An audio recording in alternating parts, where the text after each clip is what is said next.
Salut à tous les amis, c'est Crypto Partage, j'espère que vous allez bien. On se retrouve pour la vidéo du dimanche 13 décembre 2020 avec l'honneur de se retrouver du coup avec une map intégralement dans le vert, sauf quelques altcoins malheureusement, mais bon, c'est pas très grave. On a Bitcoin qui remonte au-dessus des 19 000 dollars, donc il a pas du tout envie de corriger en fait, hein. Il en fait qu'à sa tête, il continue de pumper. Ethereum du coup qui remonte aussi à 580 dollars. ADA, LTC, XLM, enfin bref, il y a tout dans le vert. Dans cette vidéo, on va évidemment analyser Bitcoin, mais aussi on va pas mal parler de Elrond. Donc pour tous ceux qui affectionnent le projet et même ceux qui ne connaissent pas, je vais vous expliquer en quoi il consiste et faire une analyse technique un peu plus poussée derrière. Donc restez bien jusqu'à la fin de la vidéo parce que je pense que Elrond c'est un des projets crypto de l'année 2021.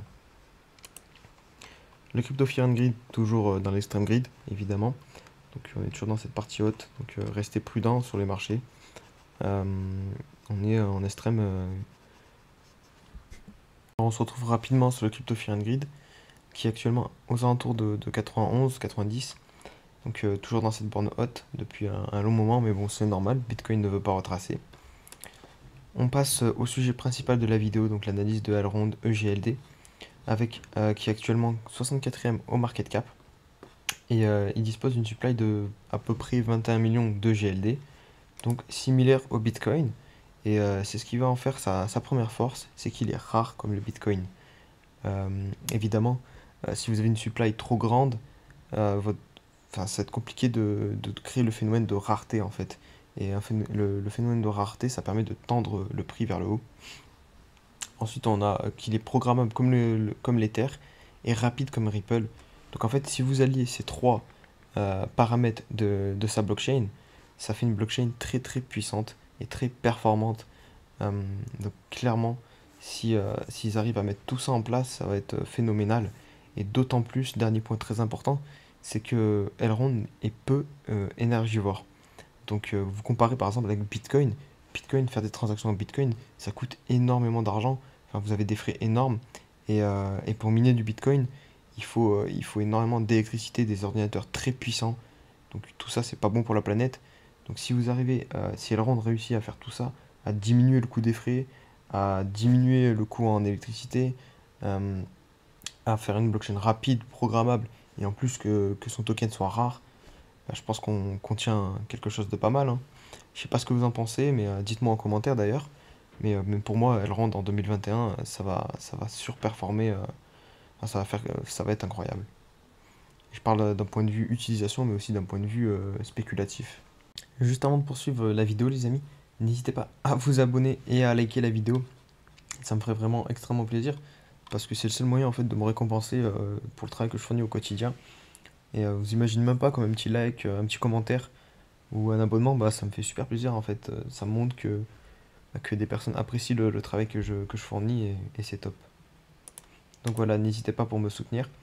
Allez, on passe tout de suite à l'analyse du Bitcoin. Donc on est en daily là. Regardez, on a toujours cette trendline je pensais avoir perdu hier.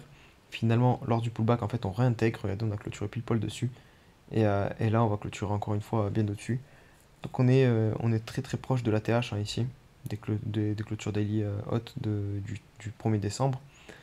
Donc voilà, on est toujours haussier sur Bitcoin du coup, enfin du moins au court terme. Tant qu'on n'a pas cassé cette trendline réellement, et ben on restera dans une tendance haussière.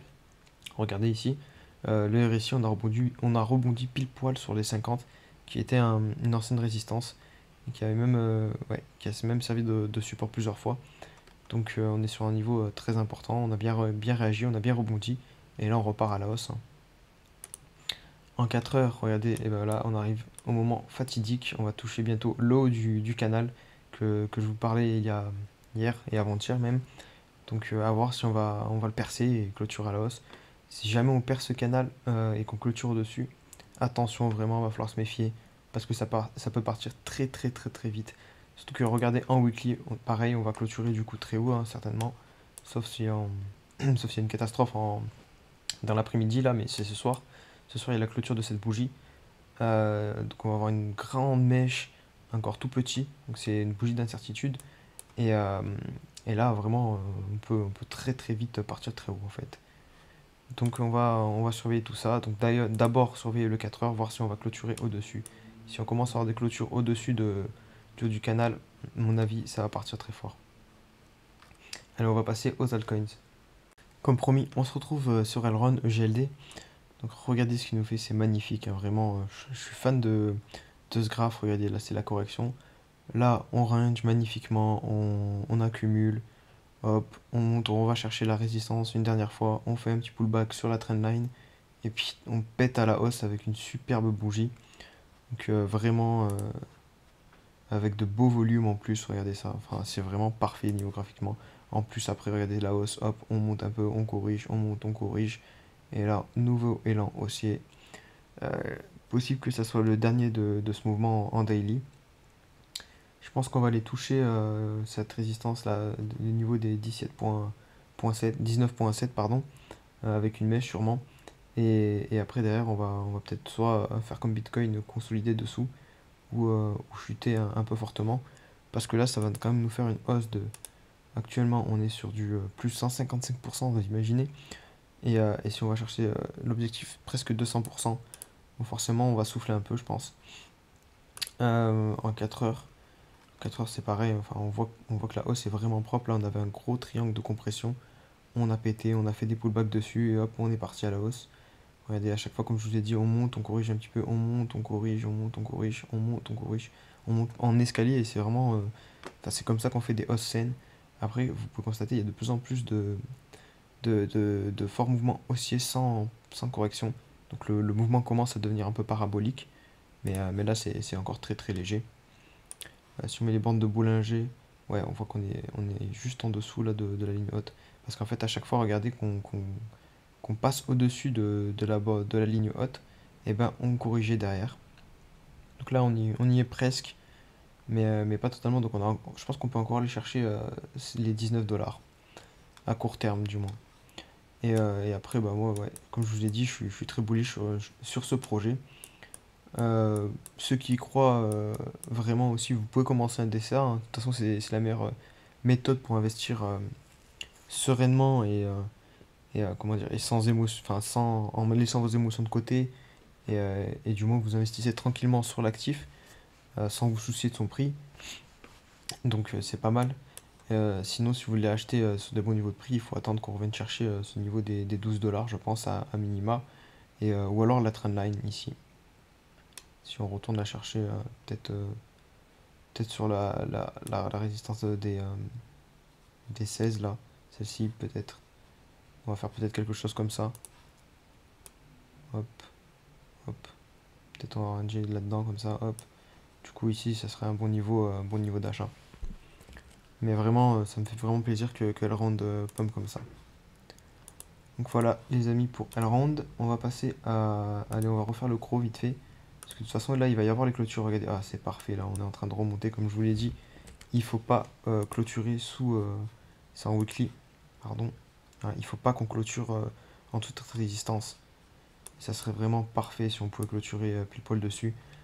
Personnellement, si jamais la clôture weekly se fait juste au-dessus du haut du range, j'en rachèterai un petit peu, je pense, de Crow. Parce que je pense on peut vite se retourner et repartir à la hausse. Qu'est-ce que je peux faire? Rennes aussi rapidement. Donc Rennes en daily, est-ce qu'on a... Ouais, Rennes, par contre, on a vraiment bien cassé la trendline. Je pense on va aller chercher plus bas. Pourquoi pas les 0,15 dollars du coup. Si on se met en weekly, on est toujours dans ce triangle. Triangle ascendant. Donc voilà. Uniswap en daily, on réintègre le range. On a très légèrement clôturé en dessous. Mais bon, on le réintègre, donc à voir. Polkadot. Polkadot, Polkadot. Polkadot aussi, c'est parfait, hein. Ici, c'est un niveau où il fallait en prendre un petit peu, hein. Si voulez investir sur le long terme, clairement, c'est pas déconnant. Là, c'est un gros range qu'on a formé. On est venu s'appuyer une fois, deux fois dessus. Maintenant, il va falloir réussir à recasser cette résistance là, des 5 dollars. Mais ouais.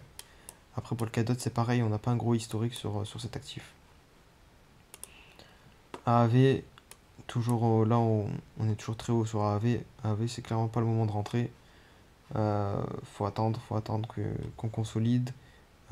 Si on consolide pendant un petit moment ici, bah, pourquoi pas en accumuler un petit peu pour le prochain mouvement si on part à la hausse, si on refait des bougies plus haut que ces deux mèches. Et allez, on va finir par XRP. Donc XRP, comme je vous l'avais annoncé, si on clôturait en dessous de ce triangle, et ben on allait chercher les autres en deux. Donc là, pour l'instant, le plan se déroule bien. On va voir s'il va être validé dans les jours à venir. Voilà pour cette vidéo, les amis. Passez un bon dimanche. N'oubliez pas le like du coup. Et moi, je vous dis à demain. Allez, ciao, ciao.